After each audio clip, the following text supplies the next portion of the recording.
ABC. ABC, আপনি আপনার প্রশ্নটি যদি রাখেন। ধন্যবাদ ভাই, ভালো আছেন? ওই আমার কোরআনের আয়াত নিয়ে একটা প্রশ্ন ছিল ভাই। প্লিজ। হ্যাঁ, কোরআনের আয়াত সৌদি আরবের সরকারি ছাপাখানায় আর বাংলাদেশে ইসলামী ফাউন্ডেশনের ছাপাখানায় কোরআনের সংখ্যা আছে ৬,২৩৬টি। আবার আলেমরা বিভিন্ন যুক্তি তর্কে বলে ৬,২০৪টি বা ৬,৩০০টির বেশি নয়। আবার বিভিন্ন মতে কোরআনের আয়াতের সংখ্যা আয়েশা বলছে ৬,০৬৬টি, উসমান বলছে ৬,২৫০, আবার বলছে ৬,২৩৬টি, ইবনে মাসুদ বলছে ৬,২১৮টি, মক্কার গণনায় ৬,২১২টি, ইরাকের গণনায় ৬,২১৪টি, আবার বসরার গণনায় ৬,২২৬টি। আবার কোরআনের অক্ষরের সংখ্যা ৩,৪৭,৮৩৩টি। আবার আরেকটা গণনায় ৩,৪৯,৩৭০টি। আবার অন্য মতে ৩,৫১,২৫২টি। এইখানে কোনটা সঠিক ভাই? আমি বাংলাদেশ থেকে বলছি, এইখানে কোনটা সঠিক বাংলাদেশিদের জন্য? এটা ভালো উত্তর মাসুদ ভাই দিতে পারবেন। মাসুদ ভাই, আপনি যদি প্রশ্ন শুনে থাকেন, মাসুদ ভাই মিউটে আছেন। আচ্ছা, আমি চেষ্টা করছি। জি মাসুদ ভাই। হ্যাঁ, আমার প্রশ্ন ছিল যে কোরআনের আয়াতের বিভিন্ন সংখ্যা বিভিন্ন জায়গায় বর্ণিত হয়েছে। এবারে বিভিন্ন সংখ্যা বর্ণিত হওয়ার কারণ হচ্ছে কোরআনের ওয়াকফ সিস্টেম। কোরআনের মধ্যে ওয়াকফ মানে হচ্ছে থামা। এবার কোরআনে ওয়াকফ কোথায় থামবে এটা নিয়ে যারা ইসলামিক স্কলার আছে, যে কোন আয়াতে আপনি মানে আয়াতের কোনখানে আপনি থামবেন, এটা কি ওয়াকফ হিসাবে কাউন্ট করা হবে কিনা। এখন দেখা যায় কোথাও হয়তো কোনো একটা আয়াতের পরে শেষে গিয়ে কোথাও ওয়াকফ আছে, তো যে ব্যক্তি ওয়াকফ করেছে সেখানে আয়াতের সংখ্যা একটা বেড়ে গেল। আর যে ব্যক্তি ধরুন সে ওয়াকফ করেনি, বলছে না এটা ওয়াকফর চিহ্ন হবে না, এখান থেকে ডাইরেক্ট করে যেতে হবে, তাহলে আয়াতের সংখ্যা একটা কমে গেল। এই ওয়াকফের কারণে হচ্ছে আয়াতের সংখ্যা কমে গেছে বা বেড়ে গেছে। এখন এটা মোহাম্মদ কিভাবে পাঠ করেছে সেটা নিয়ে হচ্ছে এদের মধ্যে ইখতিলাফ, মতবিরোধ। দেখা গেছে কেউ বলেছে যে রাসূল এখানে থেমেছে, কেউ বলছে থামেনি, সেই কারণে সংখ্যা বেড়ে গেছে কমে গেছে আয়াতের। আর সংখ্যা এই আয়াত অক্ষর সংখ্যার ক্ষেত্রে একই কথা। আর আরেকটা জিনিস মুসলমানরা জানে না, যেটা এখন আমি এর প্রশ্নের কারণে আমি এখন জানাচ্ছি, যে মুহাম্মদের সময়ে আরবি ভাষায় কয়েকটা জিনিস ছিল না। প্রথমত জবর জের পেশ এগুলো ছিল না। জবর জের পেশকে আমি বলবো যে আকার, ইকার এবং উকার, এই তিনটা কারের চিহ্নটাকে আরবিতে বলে জবর জের পেশ। আকার, ইকার, উকার। আরবিতে কিন্তু কার আছে তিনটা। আমাদের বাংলাদেশে যেমন একার আছে, ঐকার আছে, ঔকার আছে, আরবিতে কিন্তু এর কিচ্ছু না, মাত্র তিনটা। অর্থাৎ আ ই উ এ পর্যন্ত শেষ, বা বি বু শেষ, তা তি তু। এর বাইরে আপনি তে বলতে পারবেন না, তৌ বলতে পারবেন না, নেই, আরবিতে নেই। আবার ওইটা আপনার নোক্তা বলে না, ওটা নোক্তা না, নোক্তা না, ওটা হচ্ছে আপনার জবরজের পেশ। আর নোক্তা হচ্ছে অক্ষরের নিচে যে বিন্দু বা ফোঁটা, ওটা হচ্ছে নোক্তা। যেমন ধরেন আমি বাংলা দিয়ে বোঝালে সহজে বুঝবেন। বাংলায় যেমন বয়শূন্য র আছে, ওই যে ওটাই হচ্ছে আপনার আরবিতে যেমন বায়ের নিচে এক নোক্তা, তায়ের উপরে দুই নোক্তা। আরবি অক্ষরগুলো যদি দেখি, আলিফে কোনো নোক্তা নেই, বা দ্বিতীয় অক্ষর নোক্তা আছে, এগুলোর উপরে তিন নোক্তা, তার উপরে আছে, জিমের নিচে আছে, খর উপরে আছে, দালের উপরে আছে, আবার ইয়ার নিচে দুই নোক্তা। এই যে নোক্তাগুলো আছে, নোক্তাও কিন্তু মুহাম্মদের সময় ছিল না। এখন নোক্তা যদি না থাকে, এর প্রবলেমটা হচ্ছে, যেমন ধরেন আমি সব আপনাকে বাংলা দিয়ে বোঝাচ্ছি, বাংলা বয়শূন্য রর নিচে ধরেন যে নোক্তা নেই, ফোঁটাটা নেই। এখন লেখা আছে কোথাও দুটো ব ব, এখন এটা কি আপনার এই এই ব দিয়ে কি বব বোঝাচ্ছেন নাকি বর বোঝাচ্ছেন যে পরেরটা র কিন্তু নোক্তা নাই, নাকি রব বোঝাচ্ছেন যে প্রথমটা হচ্ছে র পরেরটা ব? আরবিতে যে নোক্তা ছিল না সেই সময় কোরআন নাজিল হয়েছে, কোরআন নাজিল হওয়ার পরে যখন কোরআনটা মোহাম্মদের সাহাবীরা কোরআন স্টাডি করা শুরু করেছে, তখন কোরআন নিয়ে অনেক রকমের মতবিরোধ, মতবাদ, ইখতিলাফ হয়ে গেছে যে কোনটা কি হবে না হবে। তখন তুলনামূলক ভালো যেটা, কোনটা করলে ভালো হয় সেভাবে করে কিন্তু সেভাবে করে কিন্তু কোরআনের নোক্তা বসানো হয়েছে। এরপরে কোরআনের জের জবর পেশ এগুলো বসানো হয়েছে, সেটা করেছে হাজ্জাজ বিন ইউসুফ। তারপরে গিয়ে এই আরবি ব্যাকরণ তৈরি হয়েছে, যে কারণে এই যে আজকের যে কোরআন আমরা দেখি নোক্তা না থাকাটা মানে বিরাট একটা ম্যাসাকারের ব্যাপার, মানে ভয়ঙ্কর ব্যাপার। কারণ আরবি অক্ষরে, আরবি যে 29টা হরফ, আরবি 29টা হরফের অনেকগুলো হরফের মধ্যে নোক্তা রয়েছে। বাংলায় অত নেই, বাংলায় শুধু বয় শূন্য রর নিচে, ডয় শূন্য রর নিচে, ঢয় শূন্য রর নিচে, এরকম কয়েকটা। কিন্তু আরবিতে অনেক অক্ষরের নিচেই কিন্তু নোক্তা রয়েছে, এতগুলো অক্ষরের নিচে নোক্তা। আপনি একটা বিরাট একটা গ্রন্থের মধ্যে রচিত হয়ে গেল, মোহাম্মদ নোক্তা আবিষ্কার করতে পারলো না, পরে সেটা নিয়ে কিন্তু অনেক ঝামেলা হয়েছে, যে কারণে আয়াতগুলো অনেক হিজিবিজি হয়ে গেছে বা অনেক অর্থগুলো কন্ট্রাডিক্ট করেছে। এখন তাছাড়া মোহাম্মদ নিজেই তার জীবনটাই ছিল পুরো কন্ট্রাডিক্টরি। তা পুরো বিষয় মিশিয়ে বলা যায় ওই যে ওয়াকফের কারণে, ওয়াকফ কোথায় থামবে না থামবে তার কারণে হচ্ছে আপনার আয়াতের সংখ্যা গেছে এবং বেড়ে গেছে। মাসুদ ভাই, আমি আপনার আসাদ নূরের অনুমতি নিয়ে আমি একটা প্রশ্নের উত্তর দিতে চাই। সরি, সেটি হচ্ছে গিয়ে শাফিন শাহরিয়ার, উনি বারবার মন্তব্য করতে চাচ্ছেন। শাফিন শাহরিয়ার ভাই, আমরা আপনার মন্তব্যটি পেয়েছি এবং আমরা খুব ভালোভাবে আপনার মন্তব্যগুলো পড়ছি, এবং আপনার মন্তব্য থেকে আমরা এটা বুঝতে পেরেছি যে আপনি কোথায় বড় হয়েছেন, আপনি কেমন পরিবেশে বড় হয়েছেন, আপনার বাবা মা আপনাকে কি বলে সম্বোধন করতেন, আপনার বড় হওয়া কেমন, এগুলো সব আপনার মন্তব্যে কিন্তু প্রকাশিত হচ্ছে। এই যে শাফিন শাহরিয়ার আবার মন্তব্য করেছেন, সুতরাং আপনার মন্তব্যে কিন্তু এগুলো প্রকাশ পাচ্ছে যে আপনি, আপনার শিক্ষা কেমন, আপনি কোন পরিবেশে বড় হয়েছেন, আপনার বাবা মা কেমন, সেটি কিন্তু আমরা আপনার মন্তব্য থেকে পাচ্ছি। ভাই, এই যে আমি অনুরোধ করি আপনাকে, দরকার নেই এগুলো গুরুত্ব দেওয়ার, এদেরকে প্রায়োরিটি দিয়েন না, এদেরকে প্রায়োরিটি আমরা অনেকদিন ধরে এদেরকে ইগনোর করি, এগুলো বরং দর্শকদের না, উনি জানতে চাচ্ছেন যে আমরা ওনার মন্তব্যটি তাহলে তো তার মন্তব্য আমি কেন পড়বো? মানে এই ধরনের অসভ্য অশালীন মন্তব্য আমরা কেন পড়বো? তো এটাই আর কি, তাদের গুরুত্ব দেওয়া হয়। ধরেন আপনাকে কেউ গালি দিচ্ছে, আপনি তার দিকে তাকাইলেন, সে খুশি হয়, তো সে এটা চায়। এখন আপনি তাকে যদি প্রায়োরিটি দেন, আমি আরেকজনকে যুক্ত করি ভাই। আর মেজবা ভাই কিন্তু এখন আছেন। আসাদ ভাই, হ্যালো ভাই, হ্যালো, আরেকটা কথা ছিল ভাই। আসাদ ভাই আপনি মিউটে, আসাদ ভাই মিউটে, আসাদ ভাই মিউটে। জি, আমি দুঃখিত যে আউটসাইডার আপনি আগে যুক্ত হয়েছিলেন। জি জি জি, আপনার প্রশ্নটি বলেন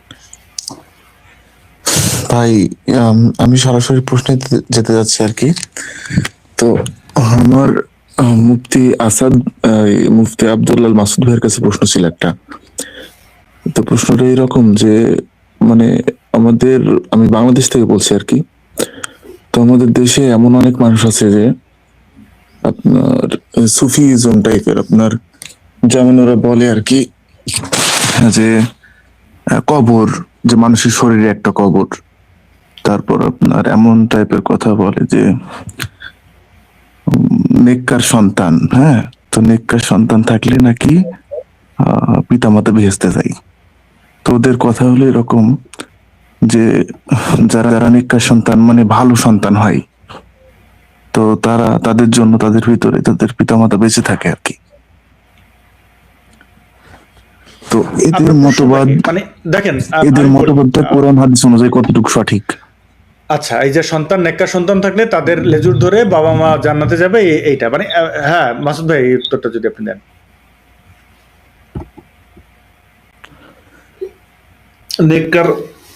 নেককার সন্তান থাকলে বাবা মা বেহেশতে যাবে, এই বিষয়টা এই ইসলামের ব্যাখ্যা অনুযায়ী একটু কন্ট্রাডিক্টরি কথাবার্তা আছে। আমি দুটোই বলি। একটা হচ্ছে যে প্রত্যেক ব্যক্তি তার নিজের আমল দ্বারা জান্নাতে যাবে বা নিজের আমলের কারণে তাকে জিজ্ঞাসা করা হবে, এমন কথাও মুহাম্মদের হাদিসে আছে। আবার এটাও আছে আল্লাহ সুপারিশের কারণে, মানে সন্তানের সুপারিশের কারণে বাবা মাকে জান্নাতে নিয়ে যাবেন, সেটাও আছে।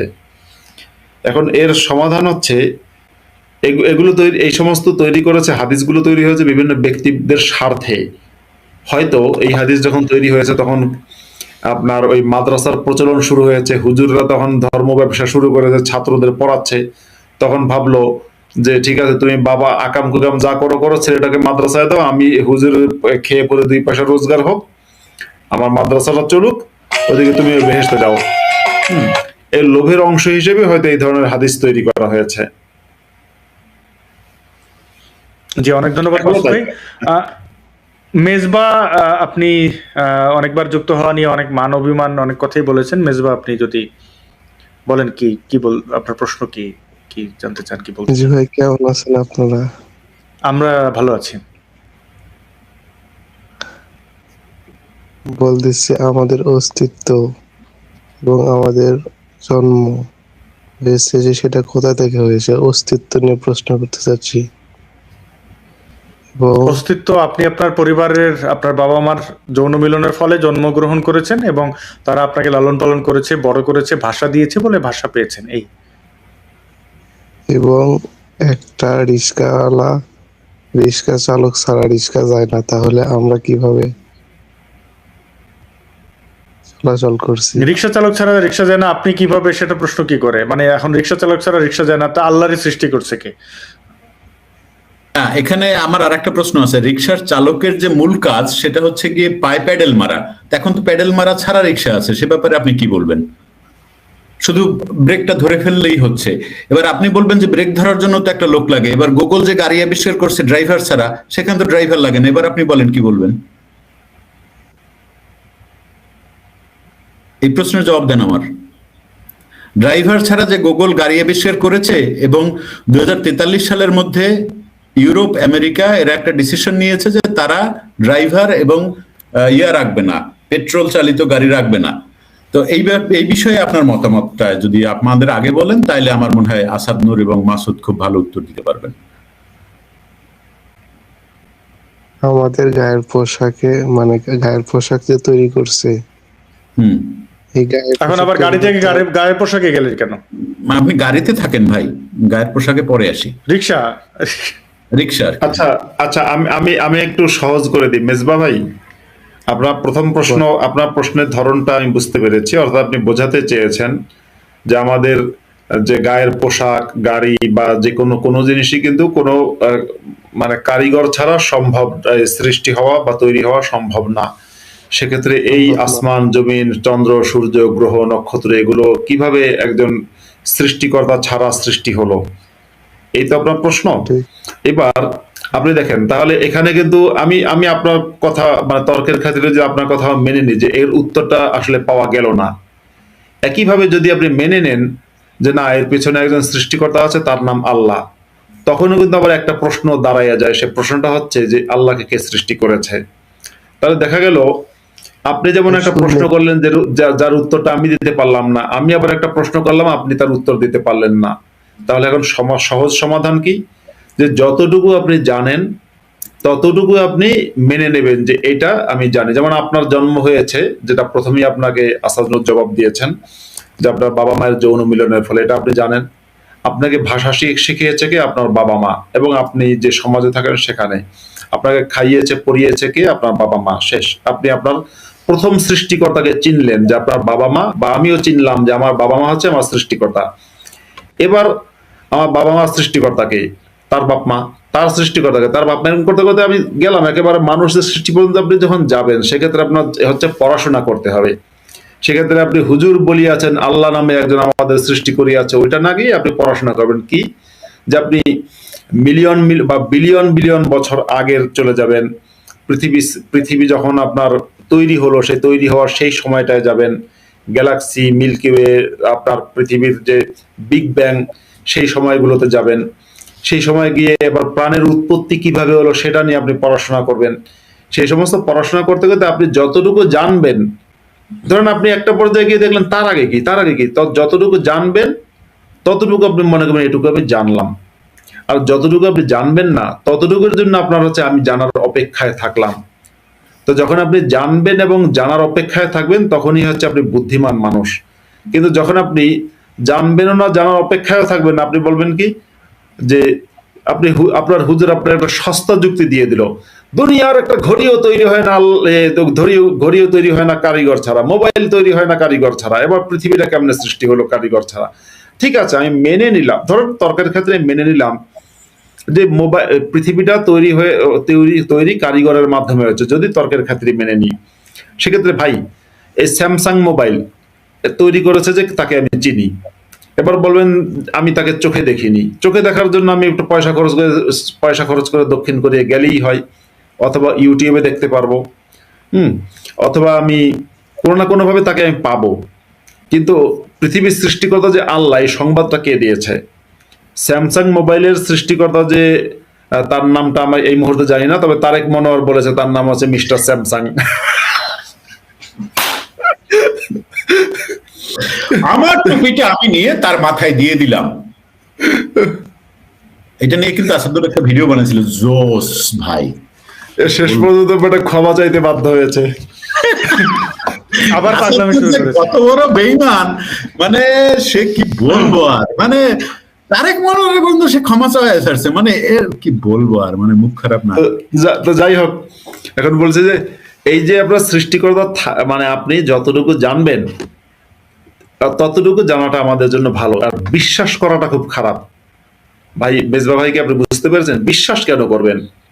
আপনি দেখুন, তাকে দেখতে হবে আমাদের, কে কে আছে, কি আছে, কে সৃষ্টিকর্তা, কে কি বানিয়েছে, শেষ। এরপরে আপনি বিশ্বাস করছেন এমন কথা যেটা আপনি দেখলেন না। আপনাকে বলা হলো আল্লাহ নামের একজন সৃষ্টি করেছে পৃথিবী, আপনি তো তাকে দেখলেন না, জানলেন না, বুঝলেন না, চিনলেন না, তার কাছে যাওয়াও সম্ভব না, কেন কেন বিশ্বাস করবেন? বলা হচ্ছে মোহাম্মদ নামের একজন ব্যক্তিকে সে নবী হিসেবে বা কি হিসেবে পাঠিয়েছে, আপনি সেই মোহাম্মদকে দেখলেন না, জানলেন না, চিনলেন না, ইতিহাসটা জানলেন, ইতিহাস জানার পরে দেখলেন ভাই যে আপনার চেয়ে তার চরিত্র 100 গুণ খারাপ, আপনি তাকে অনুসরণ করবেন কোন আক্কেলে? আপনি যে তাকে মেনে নেবেন, মানবেন কিসের কারণে? মানে আপনি ভালো মানুষ হওয়ার জন্য? আমি আপনাকে একটা সিম্পল উদাহরণ দিই। ধরুন আপনি হচ্ছেন মাস্টার্স পাস, মেজবা ভাই ধরেন আপনি মাস্টার্স পাস। এখন কুদ্দুস নামে একজন, সে হচ্ছে এই কি বলে, আপনি কুদ্দুস নামে একজন যে হচ্ছে স্কুলে কোনোদিনই যায়নি, সে মানে সরে ক কিচ্ছু পড়তে পারে না। আপনি কি তার কাছে, ভাই আপনি মাস্টার্স পাস, আপনি কি তার কাছে লেখাপড়া শিখতে যাবেন? কুদ্দুস ভাই আমার একটু আপনি লেখাপড়া শেখান। দেখেন আপনারা মুসলমানরা যে লোকের কাছে চরিত্র শিখতে যান, সে লোক তো অলরেডি আপনাদের চেয়ে চরিত্র খারাপ, আপনারা চরিত্র তার কাছ থেকে শিখতে যাবেন কেন? পৃথিবী সৃষ্টি, আল্লাহ, এই সমস্ত বিষয় তার কাছ থেকে শিখতে যাবেন কেন? তার চরিত্র তো আপনার চেয়ে খারাপ, সে লোকটা তো আপনার চেয়ে খারাপ। আপনি বরং আপনার চেয়ে ভালো কাউকে আদর্শ হিসেবে গ্রহণ করতে পারেন। সেটা কি? হ্যাঁ বলুন। আসাদ ভাই আমার প্রশ্নে প্রথমে অশ্লীল জবাব দিয়েছে, এটার বিচার করেন। আপনি একটু জোরে কথা বলুন তো, আপনি খুব আস্তে বলছেন। উনি ওনার ঝামেলাটা হচ্ছে উনি ইনবক্স মানে এখানে প্রাইভেট চ্যাটেও মানে যুক্ত হওয়ার জন্য ফাতরামি করছিলেন। ফাতরামিটা একদমই বিরক্তিকর। আর আচ্ছা যাই হোক, আশা করছি ওনার উত্তর পেয়েছেন। মাঝখানে ইন্টারনেট কানেকশনের প্রবলেম হয়, আমি আচ্ছা এখানে একজন সঞ্জয় নামের বলছেন যে আমি মুসলিম ছাড়া কারোর সাথে ব্যক্তিগত যোগাযোগ রাখি না। এই কথাটি সত্য নয়, কারণ এই লাইভ যারা দেখছেন অনেকেই জানেন, যারা মুসলিম, হিন্দু, বৌদ্ধ, খ্রিস্টান, নাস্তিক সবাই আছেন। এটা একটা ফালতু কথা। এই লোককে আমি চিনি বলে মনে হচ্ছে না, যদি হয়ে থাকে বোধহয় তুমি কোনো ফাতরামি করেছিলেন যে কারণে ওনাকে বোধহয় আমি আনফ্রেন্ড করেছি, এরকম অনেকেই আছে। এটা খুবই ফাত্রা একটা কথা আসাদের ব্যাপারে, এই সমস্ত কথা। আসাদ আমার শত্রু হইলেও আমি বলবো যে আসাদ এই সময় এইটা আমরা মুক্তমনারা হিন্দু, মুসলিম, বৌদ্ধ, খ্রিস্টান কিছুই দেখি না, আমরা দেখি মানুষ। আমাদের ফ্রেন্ড লিস্টে আছে সব মানুষেরা, বা আমরা কথা বলি, যোগাযোগ করি মানুষদের সাথে। হ্যাঁ, আমাদের সেফটিটা আমরা বজায় রাখার চেষ্টা করি, যে বিপজ্জনক মানুষ থেকে দূরে থাকা। আসাদ ভাই আউটসাইডারকে একটু আবার যুক্ত করেন, উনি বোধহয় ওনার বাবার সাথে লাইভে আছেন। ওনার বাবা ওনার আশেপাশে আছে। হ্যাঁ আমি দেখেছি, মানে হ্যাঁ ওই আমরা শেষের সময় তো দেখতে পাচ্ছেন মাসুদ ভাই অনেকবার ক্লান্ত মনে হচ্ছে, কিন্তু আমাদের এই যে 2-3 হাজার মানুষ এখনো দেখছেন যাচ্ছে, মানে তারাও যাচ্ছেন না। এখন তাদের দায়িত্ব থেকে মাসুদ ভাইকে অনুরোধ করলাম যে একটু থাকতে। হ্যালো ভাই। তো আউটসাইডার আপনি যদি আপনাকে দিয়ে শেষ করবো আজকে। জি যে আচ্ছা, হ্যাঁ, উনি জি ওনার ভাই। একটু প্রবলেম আছে, আউটসাইডারের নেটওয়ার্কে। আপনাকে ধন্যবাদ অনেক আমাকে যুক্ত করার জন্য। তো আমি প্রথমে যখন যুক্ত হয়েছিলাম আমি তো বোঝাতে পারিনি কথাটা। আমার কথার প্রশ্নটা ছিল এরকম যে মানে বর্তমান কিছু হুজুর আছে যে আপনার ওই যে জাহাঙ্গীরি কি জানো, আট্রসি ফুরফুরা এরকম টাইপের। তো ওরা বলে যে জি জি, ওরা বলে যে আপনার মনে করেন মানে ওইটা আমার আব্বা আর কি বেশি মানে ফলো করে আর কি। তো আমার আব্বার নিজের কনসেপ্টটা আমি সঠিকভাবে জানি না, তবে মানে সবকিছু মিলামিশায় আর কি, মানে অনেকটা নাস্তিক্যবাদ আছে। তারপর তো আমাকে এরকম ভাবে বোঝাই। তো উনি বলে যে জান্নাত জাহান্নাম দুনিয়াতে আছে, তারপর যেমন এটা ঠিকই বলে। নিকাশন। হ্যাঁ হ্যাঁ। তো এইটা কোরআন হাদিস অনুযায়ী কতটুকু সঠিক? আবার উনি দেখা গেল যে কোরআনের অনেক কিছু টানেন ওর ভেতরে, হাদিসের অনেক কিছু আনেন।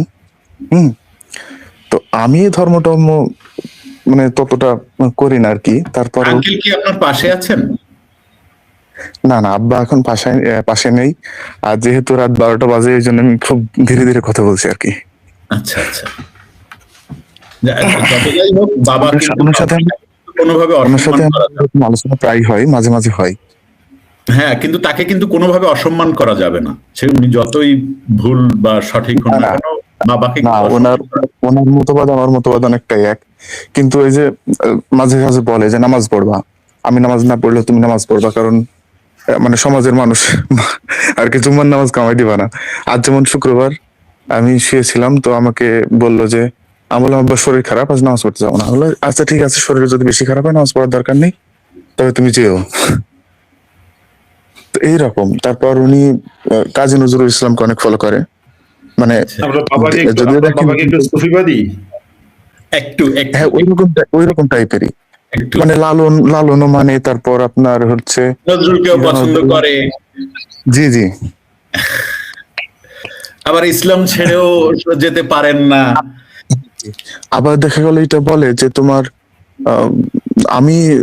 তুমি তোমার ভিতর যেমন আমি বেঁচে থাকবো, তারপর তোমার দাদা আছে, আমি যা করি তোমার দাদা তোমার ভিতর বেঁচে থাকবে। তো আমার দিকটা তুলে ধরার চেষ্টা করো তুমি সামনে, মানে ফলো করার যে কথা বলে আর কি। আপনার বাবা, আপনার বক্তব্য অনুযায়ী আপনার বাবা তো একজন ভালো মানুষ, আমি যতটুকু বুঝলাম উনি তো একজন ভালো মানুষ। As a man, as a human being, he is a very good guy. জি। তো ওই দিকটা আমি পেয়েছি, মানে বলতে কি আমি বন্ধু বান্ধবদের সাথে যদিও থাকি, কিন্তু আপনার ওইটা তো সরাসরি প্রকাশ করা যায় না যে আমি ঈশ্বরে বিশ্বাস করি না, কিংবা সবকিছুতে ঈশ্বর আছে এটা বিশ্বাস করি, মানে কোন কিছু একটা ইসলাম বিরুদ্ধে তো বলা যায় না। তো সেই হিসাবে শুধু আব্বার সাথে কথাগুলো বলি, তো ওনার সাথে মতবাদ কিছুটা সেট হয়। তবে উনি ওই যে ওইটা থেকে বের হতে পারেন না যে মানে হয়তো ইসলাম ধর্মে মানে ভালো জিনিসটাই আছে, কিংবা এখন বর্তমান মোল্লারা উল্টাই ফেলছে আর কি। তো এটা কিভাবে বোঝাবো? এই চিন্তাগুলো যেটা আছে যদিও সঠিক না, কিন্তু আপনার বাবার ইন্টেনশন ভালো। একটা হচ্ছে যে বিশ্বাসটা ভুল, ওনার যে বিশ্বাস সেটা ভুল, কিন্তু ইন্টেনশন ভালো। ইন্টেনশন হচ্ছে একটা হয়তো আপনার হিউম্যানিস্ট অ্যাপ্রোচ ওনার মধ্যে থাকতে পারে বা আছে বলে আমার ধারণা। এরকম এই যে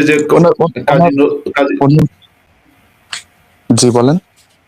এই যে যেমন বাংলাদেশের যে আমাদের জাতীয় কবি কাজী নজরুল ইসলাম, ওনার কিন্তু ইন্টেনশন ভালো ছিল, যে একটা হিউম্যানিস্ট অ্যাপ্রোচ ছিল। উনি চেয়েছেন যে মানুষের সাম্য হোক, ভ্রাতৃত্ব প্রতিষ্ঠা হোক, বা মানুষের সাথে মানুষের মিলেমিশে থাকা হোক। উনি বলেছিলেন একটা বক্তব্যে ওনার কাজী নজরুলের, যে হিন্দু মুসলমানের গালাগালিকে আমি গলাগলিতে পরিণত করতে চাই। চমৎকার একটা কথা। হিন্দু মুসলিমের গালাগালিকে আমি গলাগলিতে পরিণত করতে চাই। কিন্তু আবার এই নজরুল ওমর ফারুক কবিতা লিখেছেন, এখানে মাসুদ এখানে আমার একটা স্পষ্ট কথা আছে। এখানে আমি যেহেতু ইতিহাসটা জানি, সেহেতু আমি এখানে আপনাকে ইন্টারাপ্ট করতে বাধ্য হলাম। ওমর ফারুক কবিতা, শ্যামা সঙ্গীত, ইসলামী সঙ্গীত, এগুলো কাজীদা সরাসরি পয়সার বিনিময়ে লিখেছেন। পানের পয়সা ছিল না, পান খাওয়ার পয়সা ছিল না, ভাত খাওয়ার পয়সা ছিল না। এগুলো উনি, এটা আপনারা যদি এটা পড়তে চান তাহলে হচ্ছে গিয়ে আমাদের প্রয়াত লেখক এবং বুদ্ধিজীবী আবুল মকসুদ সাহেবের বইটি পড়বেন। উনি রবীন্দ্রনাথের উপরে একটা বড়, রবীন্দ্রনাথ এবং কাজী নজরুল উভয়ের উপরে অনেক বড় একটা গবেষণা গ্রন্থ লিখেছেন। মানে আমি এইভাবে দেখাচ্ছি, মানে এটা হচ্ছে গিয়ে আপনার মোর দেন 2500 পেজের উপরে এই বইটি পড়বেন। এই কথাটি বলে নজরুলকে অনেক সময় আমরা অনেকভাবে দায়ী করি, কিন্তু নজরুলের ব্যক্তিগত দারিদ্র্য, তার নিজস্ব জীবন, এটা সম্পর্কে আমরা অনেকে না জেনে এই কবিতা বা মসজিদের ওপাশে আমায় কবর দিও হায়, কিংবা তোরা দেখে যা আমিনা মায়ের কোলে, এগুলো কোনোভাবে উনি ইসলামকে ভালোবাসেন, ধর্মের প্রতি ওনার প্রেম, বা ধরেন এই যে মানে সবচেয়ে বেশি শ্যামা সঙ্গীত এখনো ইন্ডিয়ায় গাওয়া হয় সেটা হচ্ছে কাজী নজরুলের লেখা। তার মানে কি হিন্দু ধর্মের প্রেম ছিল ওনার? কোনোভাবেই না। কাজী নজরুলের থেকে সাম্যবাদী কবি, সাম্যবাদী লেখক আমি কাউকে মনে করি না। এমনকি রবীন্দ্রনাথ ঠাকুরকেও আমি এটা মনে করি না। ছিলেন ভাই। এবার যাই হোক, আমি এটা জানলাম নজরুল সম্পর্কে, কিন্তু আমার বক্তব্য হচ্ছে যে অনেক সময় অনেক মানুষই আছে সমাজে দেখবেন যারা জঙ্গিবাদকে পছন্দ করে না, কিন্তু কোনো কারণে ইসলামের যে মানে এক ধরনের ইসে ভোগে যে ইসলাম ছেড়ে দেব, না তো মোল্লাদের দোষ, মানে দোষটা মোল্লাদের। তো আমি এই মানুষদেরকেও আমি খারাপ বলি না, সুফিবাদীদেরকেও আমি খারাপ বলি না। সুফিদের মধ্যে যে কিছু আছে জঙ্গিবাদী সুফি, তারা খুব খারাপ, কিন্তু ইউজুয়ালি যারা ধরেন যে হিউম্যানিস্ট অ্যাপ্রোচ যাদের রয়েছে, বা যারা আপনার এক ধরনের মানবিক পৃথিবীর কথা বলে, তারা যদি বিশ্বাসীও হয়, তো তাদের প্রতি আমার কোনো আমি তাদের বিপক্ষে বলতে যাই না। কারণ অন্তত মানুষ ইসে থাকুক না, মানুষ মানবিকতার পক্ষে থাকুক। অনেক মানুষ আছে যে আমি চিনি অনেককে যারা ব্যক্তি জীবনে ধর্মে তেমন বিশ্বাস করেন না, কিন্তু আপনার অসাম্প্রদায়িক দেশ গড়ার কথা বলেন, বা আপনার কি বলে সাম্য শান্তি এবং সবার সহাবস্থানের কথা বলেন। এরকম অনেক মানুষকে চিনি, আমরা তাদেরকে আমাদের খুব আপন মনে করি। সেই হিসেবে আপনার বাবা আউটসাইডার, আপনার বাবার সম্পর্কে যা বললেন, আমি বলবো উনি যেন ইসলাম সম্পর্কে আরেকটু পড়াশোনা করেন। আর তবু উনি যে একজন মানুষ হিসেবে আমার মনে হয় ভালো, যেটা টিটো বলেছেন, আমি সেটাকে সমর্থন করি, কিন্তু ইসলাম সম্পর্কে একটু জানা ভালো। এই বিষয়ে আসাদ ভাই এবং মুফতি মাসুদের অনুমতি পারি? হ্যাঁ, নিশ্চয়ই, বলুন। জি, আউটসাইডার ভাই, আমি একটু আঙ্কেলকে অনুরোধ করব, আমি আপনাকে, আপনার আশেপাশে কি কাগজ কলম আছে ভাই? কাগজ কলম আমি তো বাইরে আছি, কেন বলেন, আমি নোট করে নিচ্ছি, সমস্যা নেই। আচ্ছা, আমি আপনাকে একটা মানে এক ভদ্রলোক একটা ইউটিউব চ্যানেল করেছেন, ওই চ্যানেলটির নাম হচ্ছে অডিও আর্ট, অডিও AUDIO। আচ্ছা, ঠিক আছে, অডিও আর্ট। হ্যাঁ, অডিও আর্ট। এখানে গেলে আপনি কিছু বই পাবেন। আমিও শুনি এই চ্যানেলটা কিছু বই পড়ে দেয়। তো ওইখানে আপনি কিছু বই পাবেন, যে বইটির মধ্যে একটি বই রয়েছে যেটি হচ্ছে গিয়ে আপনার আরজ আলী মাতুব্বরের রচনা সমগ্র। আরজ আলী মাতুব্বরের রচনা সমগ্র, এই বইটি ওনাকে একটু, আপনি এই রচনা সমগ্রটি পারলে ওনাকে শোনাবেন। এর পাশাপাশি ওখানে আরো অনেক বই রয়েছে ধারাবাহিকভাবে দেওয়া, আমি খেয়াল করেছি। তো আপনার যদি সম্ভব হয় আঙ্কেলকে আপনি এইগুলো, অডিও বুক যেহেতু ওনার পড়তে হবে না, কষ্ট করতে হবে না, উনি ওইগুলো অডিও বলতে কি, আমার আব্বুর জন্য অডিও শোনাটাই মানে ভালো হবে আর কি। আমার আব্বু হচ্ছে আর কি দৃষ্টি প্রতিবন্ধী। তো আচ্ছা, এবার আমি আপনাকে এখন যখন আপনি দৃষ্টি প্রতিবন্ধীর কথাটা বললেন, তখন আমি একটি কথা বলার লোভ সামলাতে পারছি না। এই অডিও আর্টে একটা মন্তব্যে ওনারা এটি আবার পোস্ট করেছিলেন আলাদা করে। সেই অডিও আর্টে পোস্ট করেছিলেন একজন, সেটি হচ্ছে আসাদ ঘুম থেকে উঠলো মাত্র, ভাবে মনে হইতেছে। যাই হোক, আমি ইন্টারাপ্ট করার তেমন কিছু ছিল না। তো ঘুমানোর মানুষ তো আমি, এখানে আর কেউ নেই ঘুমানোর মানুষ। আমার ভাই রাত একটু হলেই ঘুমে ঢলে পড়ি পুরা। আচ্ছা, মাসুদ ভাইরা আমার এটা সত্য যে মাসুদ ভাই আমার দুইজনেরই টাইম জোন এখন অনেক রাত, আমার এখানে রাত 8টা বাজে, তো এখন আচ্ছা ঠিক আছে ঠিক আছে ঘুম তো আচ্ছা ভাই, পাইতেছে আর কিন্তু ভাই আউটসাইডার ভাই, তো ওই যে আপনি আবার নামটা লিখে রাখুন, অডিও আর্ট। আচ্ছা ঠিক আছে, কোনো সমস্যা নেই, এটা ভালো হলো আমার জন্য।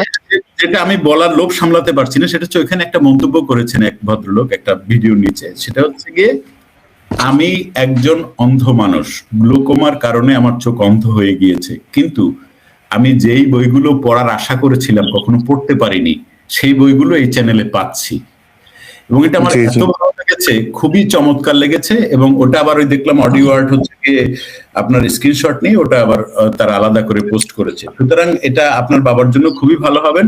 এবং জি আপনার ভাই, বাবা আপনি বিশ্বাস করবেন না, আমার আপনি পক্ষ থেকে ওদের জানাবেন ওনার প্রতি। ওদের মেধা শক্তি আর কি একটু অন্যরকম হয়, কারণ বিভিন্ন ধরনের মুভি সংলাপ পর্যন্ত আমার মানে আব্বুর মুখস্থ হয়ে থাকে আর কি। মানে এককালে উনি দৃষ্টি ঠিক ছিল, তারপর এমনকি উনি আমাকে চোখেও দেখেননি আর কি। আমি জন্মের আগেই উনি মানে একটা অ্যাক্সিডেন্টালি কোনো কারণে আপনার চোখ দৃষ্টি হারাই। যদি মারা যায় তারপর আপনার বাবার আগে, তাহলে আমার কর্নিয়া আমি দেবো, এটা আপনাকে প্রমিস করলাম আপনার বাবা। না, পুরাই ঠিক, মানে পুরাই শেষ, চোখ সম্ভব না, মানে চোখে গুলি লাগছিল আর কি। হ্যাঁ, তো জি জি। আর উনি দৃষ্টি প্রতিবন্ধী অবস্থায় আপনার হারমোনিয়াম বাজানো, তারপর তবলা বাজানো সবকিছু শেখা আর কি। তারপর এখন ওই যে আপনার 8 তারিখে সম্ভবত, সামনের মাসের 8 তারিখে ওই যে হিন্দুদের কি জানো, হিন্দু সম্প্রদায়ের লোকদের আপনার মহানাম যজ্ঞ নাকি একটা হবে, তো এখানে দেখছি একজন আসছে আর কি বাসায়, তারপর বললো যে যাইতে, তো বললো যে যাবো না। আচ্ছা, যাই হোক, তো এই আর কি। আউটসাইডার আপনাকে আচ্ছা, আপনাকে অনেক ধন্যবাদ। আপনার এইগুলো শেয়ার করেছেন। ব্যক্তিগতভাবে আপনার বাবাকে সাইফুল বাতেন টিটো, যে নামটা দেখতে পাচ্ছেন, এই নামটা বলে বলবেন যে এই ভদ্রলোক তোমারই এক সন্তানের বয়সে, সে তোমাকে শ্রদ্ধা জানিয়েছেন, কারণ আপনার বাবার মধ্যে বেশ কিছু চরিত্র দেখতে পেলাম যেটা আমার প্রয়াত বাবার মধ্যে ছিল। ইমোশনাল করে ফেললেন, ঠিক আছে বলেন। ভাই আপনাদের জন্য অনেক অনেক ভালোবাসা, শুভকামনা, আর শুভরাত্রি আসাদ ভাই, তারপর মাসুদ ভাই, আপনাদের জন্য ভালোবাসা সবসময় দূর থেকে। এখন যদিও কখনো যদি এক হই কিংবা এক হওয়া সম্ভব হয়, তখন সেটা মানে কার কাছে চাইবো আর কি, সৃষ্টিকর্তা নাকি, এখন নিজস্ব চেষ্টা যদি সম্ভব হয় তো হবে। ততদিন ভালো থাকবেন। আর আমার ফোন মানে খুব একটা ভালো না, ওই জন্য যুক্ত হতে পারি না, তো আশা করি পরবর্তী দিন থেকে অ্যাড করবেন আমাকে। অনেক অনেক ধন্যবাদ। অনেক ভালো থাকবেন। জি, আপনাকে অনেক ধন্যবাদ। মুফতি মাসুদ ভাই এবং টিটু ভাই, আপনাদেরকে ধন্যবাদ। আমরা জি, আমিও সেটাই বলতে যাচ্ছিলাম। 2 ঘন্টার সাথে আর ওইটা আমরা নিশ্চয়ই প্রাইভেটলি কথা বলে নেব যে আমরা আসলে ওই বড় লাইভটা কবে করবো, আমরা প্রাইভেটলি কথা বলে। জি, ঠিক আছে। দর্শক বন্ধুদের ধন্যবাদ, আপনারা মন্তব্য জানিয়েছেন এবং যুক্ত হয়েছেন।